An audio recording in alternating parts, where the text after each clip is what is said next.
हर जंगल में एक कहानी, किसी की जीत तो किसी की हार। और कुछ कहानियाँ ऐसी होती हैं जो सिर्फ पंख से नहीं दिल से उड़ी जाती हैं। ये कहानी एक माँ की है, एक माँ जो छोटी सी थी पर सपने उसके इंसानों के शहरों से भी बड़े थे। उस जंगल में सभी पक्षियों के छोटे छोटे घोंसले थे। सिर्फ एक घोंसला बड़ा था जिसमें कौवा और कवि रहा करते थे। घमंडी कवि जेवरों से लदी हुई और काफी नीची निगाह से दूसरों को देखती थी। मम्मा, मैं बाहर खेलने जाता हूँ। चक्कू बेटा, गलत बात है, गरीब पक्षियों से नहीं खेलते। तुम तो अमीर हो, घर में बैठो, देखो ना एसी की हवा में बैठो। अपने बेटे को हर आसाइश देना, अपने बेटे को हर सुख सुविधाएं देना और फिर साथ में लाड प्यार भी कुछ ज्यादा करके देना। गोरी, तुम जरा जग्गू को इधर उधर काम पर भी लगा दिया करो। नहीं नहीं कालू जी, ये तो सेठ का बेटा है। मेरा बेटा ऐसे ही नखरे करके पड़ा रहेगा। मैं कभी अपने बेटे को गरीब पक्षियों की तरह जलील नहीं कर सकती। दूसरी तरफ तोते का बेटा भी गरीब, कबूतर का बेटा भी गरीब, चिड़िया के दोनों बच्चे बड़ी ही हसरत की निगाह से हर रोज उनका बड़ा विशाल पेड़ पर घर देखते थे। एक दिन चिड़िया के दोनों बच्चे कौवों के घर के सामने उसके घर को देखे जा रहे थे। कुकू भाई, ये घर कितना बड़ा है, क्या हमारा घर भी कभी इतना बड़ा होगा? हाँ गुड़िया बहन, जरूर बड़ा होगा हमारा घर। तभी उनकी माँ चंपा भी वहीं पर आ जाती है। गुड़िया और कुकू बेटा, आप यहाँ पर क्या कर रहे हो? मैं तुम लोगों का घर पे इंतजार कर रही थी। मम्मा, हम तो बस घर देख रहे थे, क्या कभी हमारा भी ऐसा घर होगा? अरे मेरे बच्चों, ये तो 2 मंजिला घर है ना, मैं आपका घर 3 मंजिला बनाऊंगी। तभी खिड़की में से गोरी कवि उनको देखकर बोलती है, चिड़िया चिड़िया, तुम्हारा कसूर नहीं, बेचारी दिन में सपने जरूर देखा करो। गोरी बहन, मैं तो ऐसे ही बच्चों को सहला रही थी। बच्चों को सहलाना है तो अलग तरीके से सहलाओ, हमारे घर का मुकाबला करके नहीं। वैसे भी अपना दाना भोजन ही पूरा कर सकोगी, पूरा जीवन भर मेरे कालू सेठ की तरह अमीर नहीं बन पाओगी। चिड़िया मायूस होकर अपने दोनों बच्चों को लेकर घर पर चली जाती है। मम्मा, क्या हम सच में कभी अपना पक्का घर नहीं बना पाएंगे? गुड़िया बेटी, बनाएंगे, जरूर बनाएंगे। फिर वो गोरी आंटी ऐसे क्यों कह रही थी? गुड़िया बेटी, वो थोड़ा घमंडी है ना, उनके पास पैसा ढेर सारा है, तभी वो ये बातें करती हैं। आप चिंता मत करो। ऐसे ही कुछ दिन गुजरते गए। फिर एक दिन सभी पक्षी एक बड़े पेड़ के ऊपर जमा होकर बैठे थे, क्योंकि आज मौसम के पक्षी ने आना था। मौसम का पक्षी उनको मौसम की सूरत हाल बताने के लिए आ जाता है। अरे रे पक्षियों, बड़ी बुरी खबर लाया हूँ। जंगल में ढेर सारी बारिशें आएगी, इतनी बारिशें कि बाढ़ आने का खदशा है, और बाढ़ में तो तुम बह जाओगे। मेरी मानो तो अपने ऊंचे और विशाल पेड़ों पर पक्के घर बना लो। जंगल के सभी पक्षी गरीब थे सिवाय गोरी और कालू के। कालू जी, हमारा घर तो पक्का है, हमें क्या चिंता, चलो हम जरा घूम कर आते हैं। वो खुशी से वहीं पर से चले जाते हैं। तोते भैया, हमारा क्या बनेगा? हमारे तो छोटे छोटे बच्चे भी हैं। अरे चंपा बहन, बनना क्या है, सीधी सी बात है, हम जैसे पक्षी ही बने होते हैं बाढ़ में बहने के लिए। अरे दोस्तों, कैसी बातें कर रहे हो? कबूतर भैया, कोई उपाय निकालो ना आप, मैं अपने छोटे छोटे बच्चों को कैसे बचाऊंगी? वो सभी बहुत परेशान थे। तभी मौसम का पक्षी उनको तसल्ली देता है। अरे आप परेशान मत हो, ढेर सारे गरीब पक्षी हो, एक साथ मिलकर काम करोगे तो फिर एक ना एक दिन कामयाब हो जाओगे। उस समय तो किसी के समझ में कुछ नहीं आ रहा था। सभी उदास मन से अपने घरों की ओर लौट जाते हैं। अरे लूसी, मुझे समझ में नहीं आ रहा, आखिर कब तक हम गरीब रहेंगे? मिठू जी, मुझे छोटे मिठू की चिंता है। वो कहते हैं ना कि जब माँ बाप बन जाते हैं पक्षी तो बच्चों का ख्याल रखते हैं, अपना नहीं। अरे हरियाली, तुम चिंता मत करो, मैं हूं ना तुम्हारे साथ। तभी ऐसे ही सभी अपनी पत्नियों को काफी सहारा देकर बैठे थे, मगर उधर एक अकेली माँ थी और 2 छोटी जान, उसके 2 छोटे बच्चे थे। गुड़िया और कुकू, आप बाढ़ पे परेशान मत होना, बस अपनी माँ का पंख पकड़े रहना, इधर उधर नहीं जाना। मम्मा, वो मौसम का पक्षी कह कर गया था ना कि अगर आप एक साथ काम करोगे तो आप जल्दी कामयाब हो जाओगे। इस बात का क्या मतलब है? गुड़िया बेटी, इस बात का तो ये मतलब है कि हमें सभी गरीब पक्षियों को एक साथ काम करना होगा ताकि हम उस बाढ़ में बह ना सके। तभी चिड़िया की समझ में उस पक्षी की बात आ जाती है। अगली सुबह वो उठकर जल्दी से तोता और कबूतर के पास जाती है। तोता और कबूतर, पता है मौसम का पक्षी हमें सोने से भी अच्छी, हीरे से भी ज्यादा चमकदार बात बोल कर गया है। अरे कौन सी बात? वो तो यही बोल कर गया कि बाढ़ आएगी और तुम बह जाओगे। हाँ, इसमें सोना और हीरे वाली बात कहाँ पर है, जरा बताओ चंपा। अरे कबूतर भैया, जरा शांति से मेरी बात तो सुन लो ना आप लोग।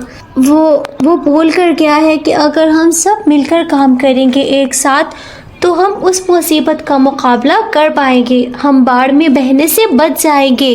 अरे तुम कहना क्या चाहती हो, साफ साफ बोलो ना। तोते भैया देखो, अगर हम सब मिलकर काम करेंगे, जैसे कबूतर दाना लेने जाए और आप सूखी लकड़ियां लाओ और मैं यहाँ पर उनको ठोक कर अपना बड़ा विशाल पेड़ पर 3 मंजिला घर बना लूं। अरे वाह, ये तो हमने सोचा ही नहीं। अरे वाह, ये तो बड़ा काम का आइडिया है, ऐसा ही करते हैं फिर हम सब। और फिर वो उसी दिन से काम करना शुरू कर देते हैं। कबूतर सबके लिए दाना लेने जाता है। मिट्ठू तोता कुल्हाड़ा लेकर जंगल से सूखी लकड़ियां काटना शुरू करता है।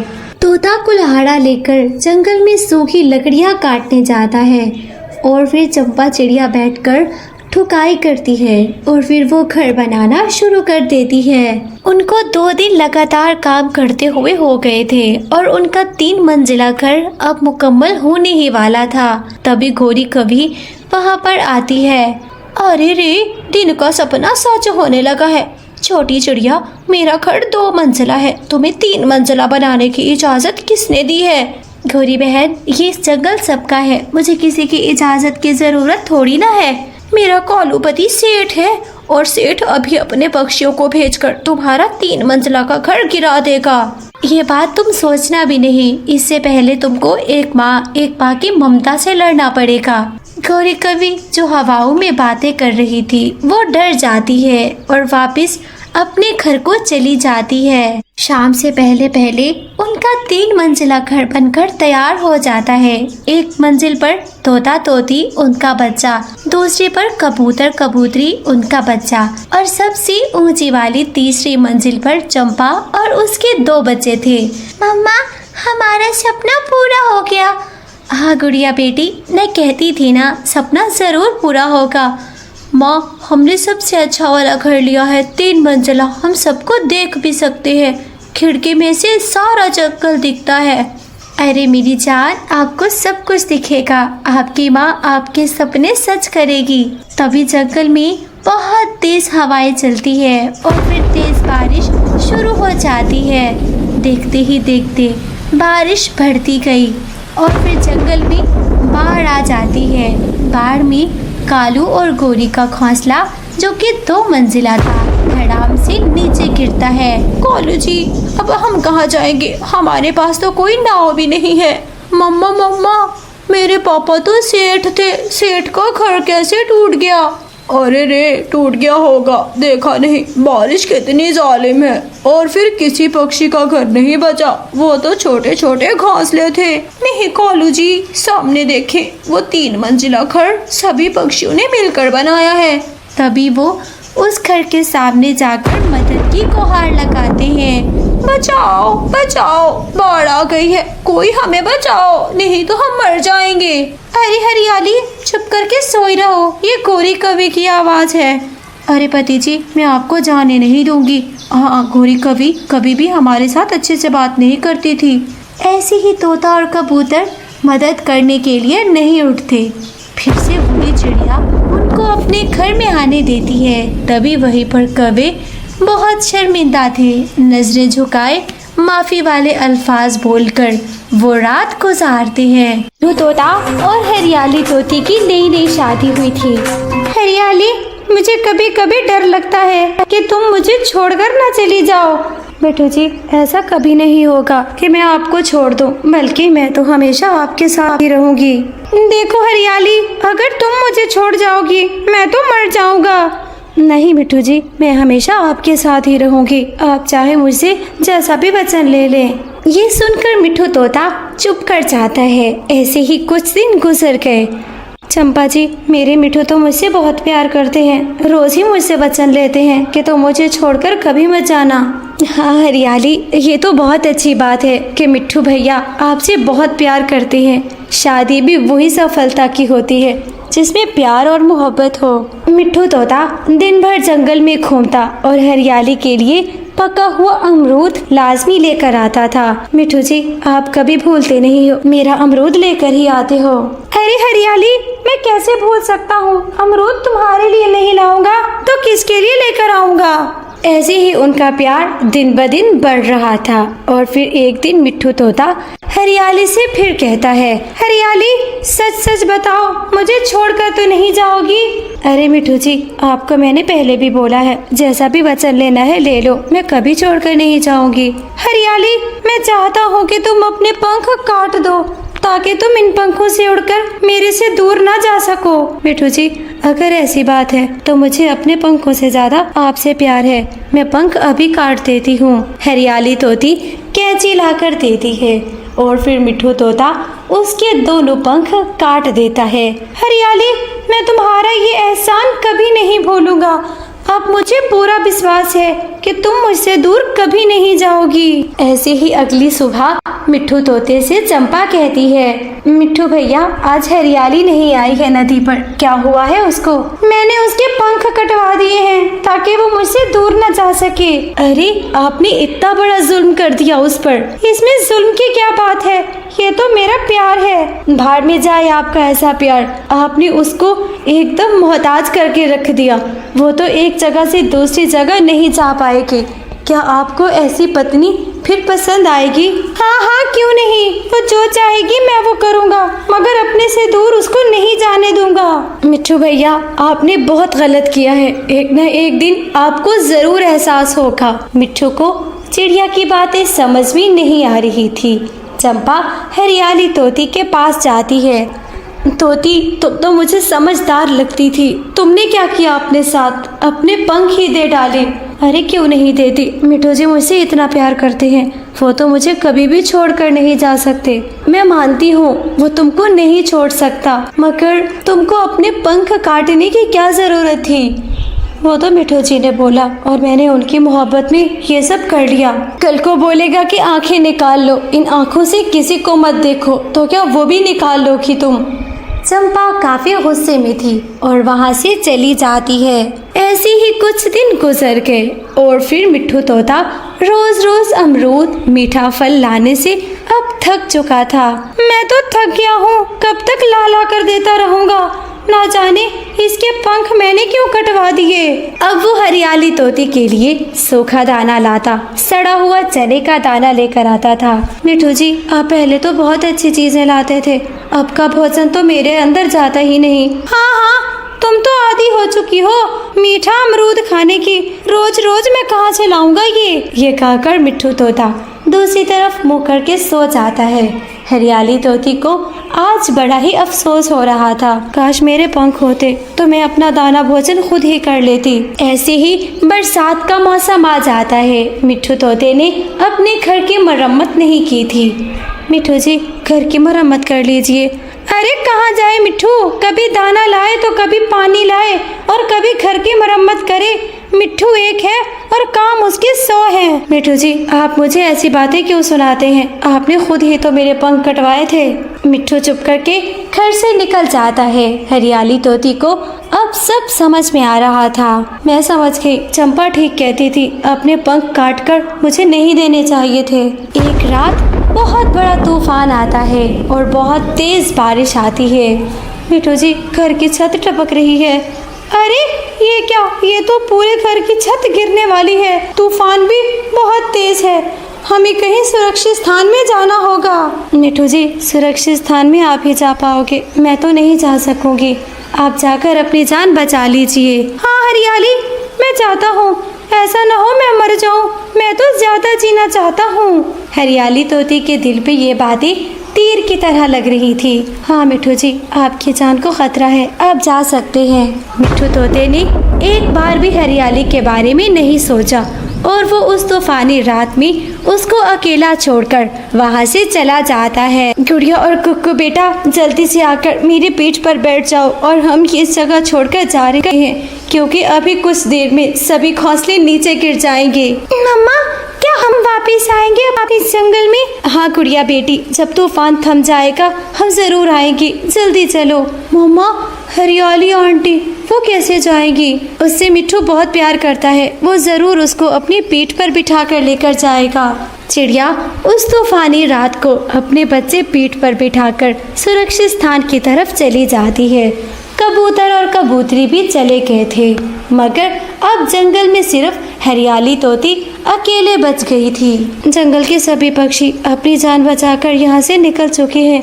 अब सिर्फ मैं हूँ और मेरा ऊपर वाला। हे भगवान, तो मेरी रक्षा करना। अगर मेरा पति मुझे इस तरह ही छोड़ गया है तो मुझे आप ही अपने पास बुला लेना। हरियाली तोती के घर की छत बहुत बुरी तरह टपक रही थी। उसका घोंसला अब पानी से भर चुका था। एकदम हवा का झोंका बहुत तेज आता है और फिर हरियाली का घोंसला नीचे जमीन पर धड़ाम से गिर जाता है। हरियाली तोती घोंसले के नीचे आ गई थी और फिर उसकी वहीं पर मौत हो जाती है। बाकी सभी पक्षी, कोई गुफा में बैठा था, कोई पेड़ की ठालियों के नीचे, तो कहीं घने पेड़ के नीचे घोंसला बनाकर सभी सुरक्षित थे। जंगल का तूफान थम जाता है। कुक्कू और गुड़िया, अब हमें अपने घर वापस जाना होगा। चलो लूसी, हमें अपने घर जाना होगा। हाँ, मैं घर जाता हूँ, क्या पता हरियाली बिल्कुल ठीक हो।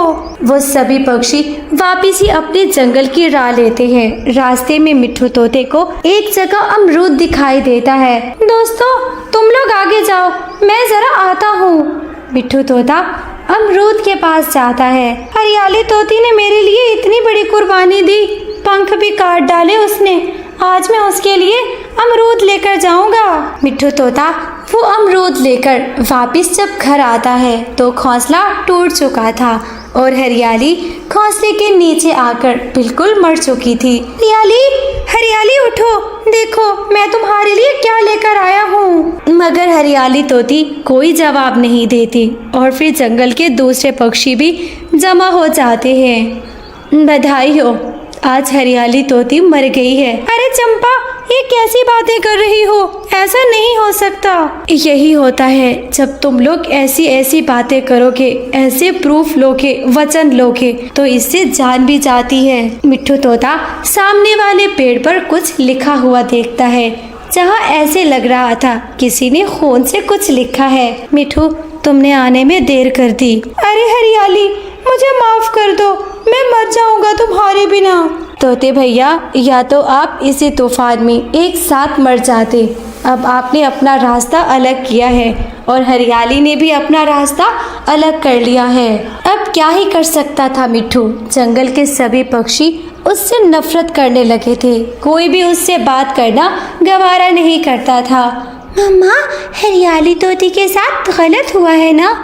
हाँ गुड़िया बेटी, बहुत गलत हुआ है। हम पक्षियों के पास पंख ही तो होते हैं, उड़ने के लिए, अपनी जान बचाने के लिए, दाना लाने के लिए। सब कुछ हम अपने पंखों की बदौलत करते हैं और उस जालिम तोते ने उसके पंख ही काट डाले। हाँ मम्मा, हरियाली आंटी सामने से मौत को देखती रही होगी, मगर वो कुछ भी नहीं कर पाई होगी। सुंदरवन नाम के जंगल में एक फूलों का बागीचा था। वो फूलों का बागीचा बुलबुल डॉक्टर का था। उसमें रंग बिरंगे खिले हुए फूल, जिनका रस एकदम रसीला था। जंगल की छोटी छोटी तितलियां, मधुमक्खियां वो रस चूसने आया करती थी। बुलबुल डॉक्टर उन्हीं फूलों के रस से इलाज किया करती थी। कालू जी, जंगल में कितनी महक है। हाँ गोरी, ये महक उस बुलबुल डॉक्टर के बागीचे से है। उस मोटी बुलबुल से तो मुझे ये बागीचा छीनना ही होगा। अरे छीनेंगे क्यों, फूलों का रस पिएंगे। कालू जी, फिर तो मधुमक्खियों में, तितलियों में और हम में कोई फर्क नहीं रहेगा। हाँ गौरी, इतनी खुशबू वाले फूल मैं कैसे छोड़ सकता हूँ। कालू जी, जब भी रस पीने जाओ मुझे ज़रूर लेकर जाना।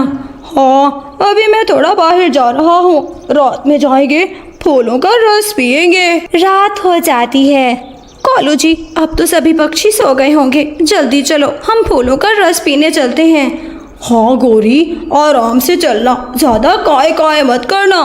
वो दोनों पति पत्नी अपने घर से चले जाते हैं और वो बुलबुल के बागीचे में चले जाते हैं। कालू जी, कितनी अच्छी खुशबू है, मेरा तो मन करता है सभी फूलों का रस निचोड़ लूं। गौरी, ऐसे रस पियो कि किसी को पता भी ना चले और फिर हमारा पेट भी भर जाए। तभी वो बीच बीच अंदर अंदर सभी फूलों का रस पी रहे थे। कालू जी, मेरा पेट तो भर गया। हाँ गौरी, मेरा भी भर गया, चलो अब घर चलते हैं। फूलों का रस पीकर वो अपने घर वापस चले जाते हैं। सुबह हो जाती है। बुलबुल डॉक्टर अपने बागीचे में आती है। अरे, ये मेरे कुछ फूल मुरझाए हुए क्यों है? इनका रस किसने पिया होगा? तभी वहीं से चंपा चिड़िया गुजरती है। बुलबुल बहन, आपके तो फूल अभी से ही मुरझाए हुए हैं। हाँ चंपा, लेकिन मुझे बात समझ में नहीं आ रही, ये फूलों के रस किसी पक्षी ने पिए हैं, क्योंकि मधुमक्खियाँ और तितलियाँ तो इतना रस नहीं पी सकती। हाँ बुलबुल, किसी पक्षी ने शरारत कर ली होगी। आप अपने बागीचे का ध्यान रखो। बुलबुल डॉक्टर अपने बागीचे का ध्यान रखकर बैठी हुई थी। जो रात में आया है वो सुबह में भी आएगा, नहीं तो दिन और शाम में तो जरूर आएगा। सुबह से शाम हो जाती है। कालू जी, मुझे दोबारा वो रस पीने का दिल कर रहा है। गौरी, रात में जाएंगे, रात में पीकर ही आएंगे, दिन दहाड़े पकड़े जाएंगे। हाँ कालू जी, और अब तो फूलों का रस मैं एक जार में भी लाऊंगी अपनी माँ के लिए। हाँ हाँ, जितना मन करे ले लेना। रात हो जाती है। फिर से पति पत्नी वो फूलों का रस पीने के लिए बागीचे में चले जाते हैं। बुलबुल अपने घर में सो रही थी, मगर उसका छोटा बच्चा बुलबुला वो खिड़की में से देख रहा था। माँ, माँ, वो देखो, हमारे बागीचे से कोई फूलों का रस पी रहा है। माँ, माँ उठो ना। बुलबुल उठ जाती है। अरे कौन है, कौन पी रहा है फूलों का रस? बुलबुल अपने बागीचे में जाती है।